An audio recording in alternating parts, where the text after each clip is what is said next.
Okay, this is part 2. The revolution has begun. Let me summarize why I'm making this video. There's a lot of reason to fearmonger the end of many things right now. People are saying that our monetary system may come to an end, that the social contract in this country may come to an end, that we may end up at war due to global monetary crisis. And all of these people have very good data to support their claims, believe me. So I don't want to fearmonger, but I refuse to pretend that the state of crisis that we are currently living through is not real.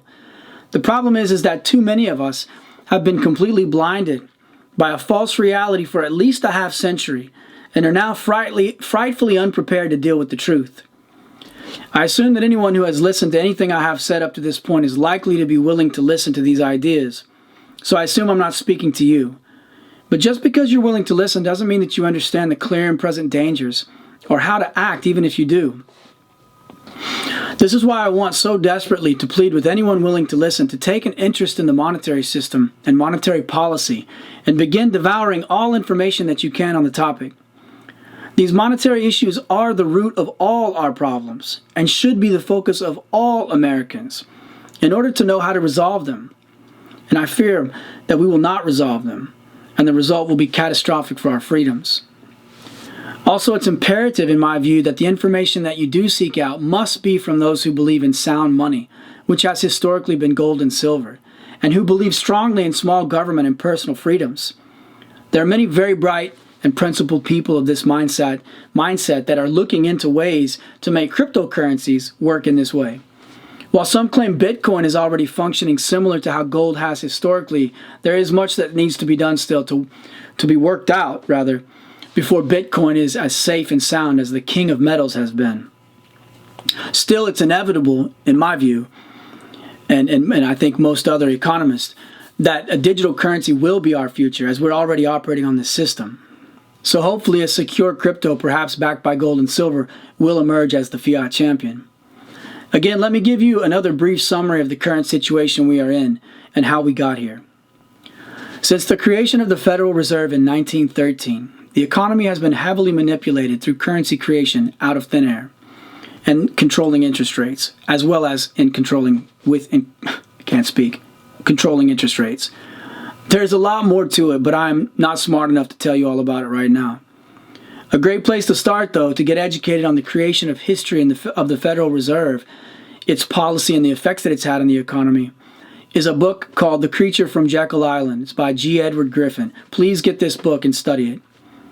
And again, it's only a starting point, and it is very controversial, but regardless, it's not debatable, most of the facts that G. Edward presents in that book. The thing that is debatable, perhaps, is his conclusions that he draws from it. According to Mike Maloney, the Depression of 1920 and the crash of 1929 deeply influenced the actions of the Federal Reserve. Some believe that their lack of involvement in 1920 allowed the market to correct relatively quickly, whereas their attempt to limit the effects of the 1929 crash resulted in the prolonged depression of the 1930s. The psychological effects from World War I and World War II created an opportunity to orchestrate a new world order. The United States became the largest holder of gold, as the rest of the world paid back their war debts to us. The dollar became the world currency.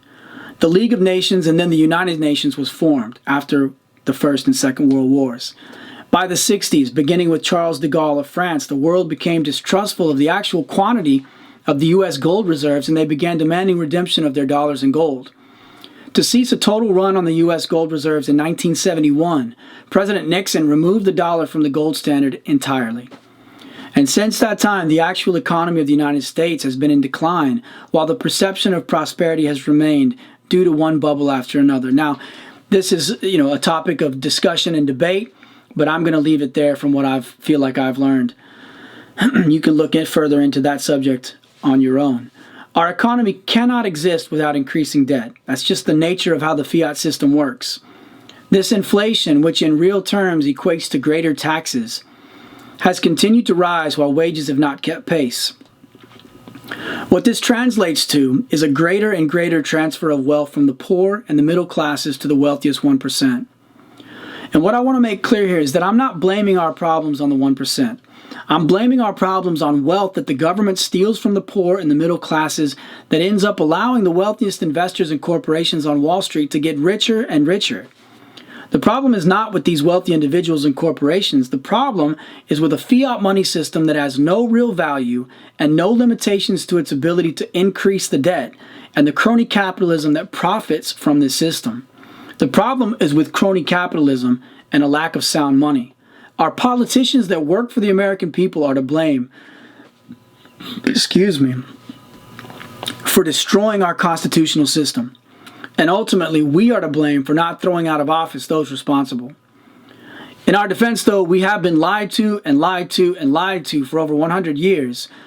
And although we should have taken responsibility to learn about the world, we didn't.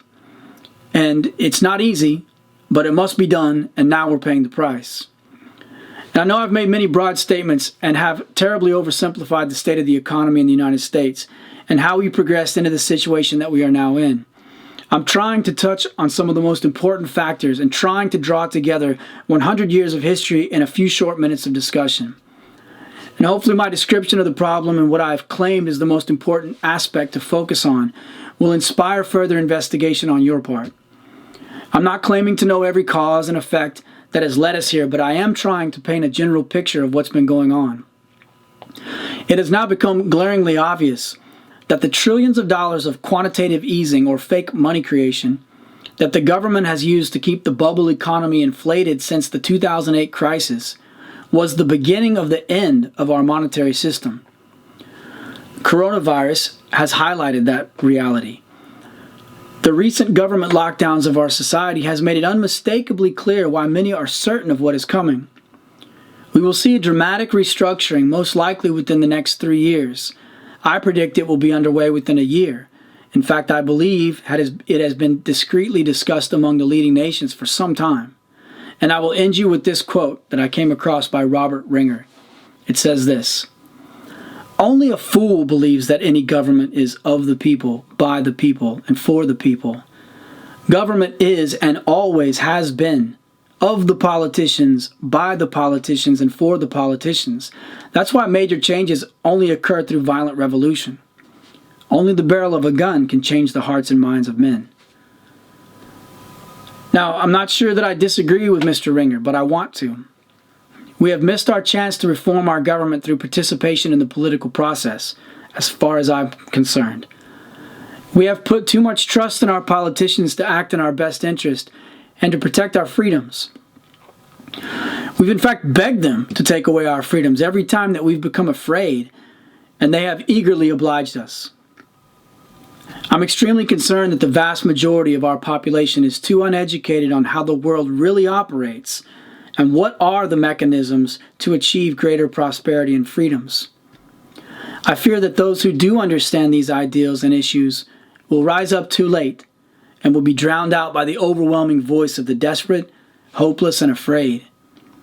Yet if we don't find each other now, and if we don't take personal responsibility to educate ourselves quickly, the only thing that we will have to motivate others will in fact be the barrel of a gun.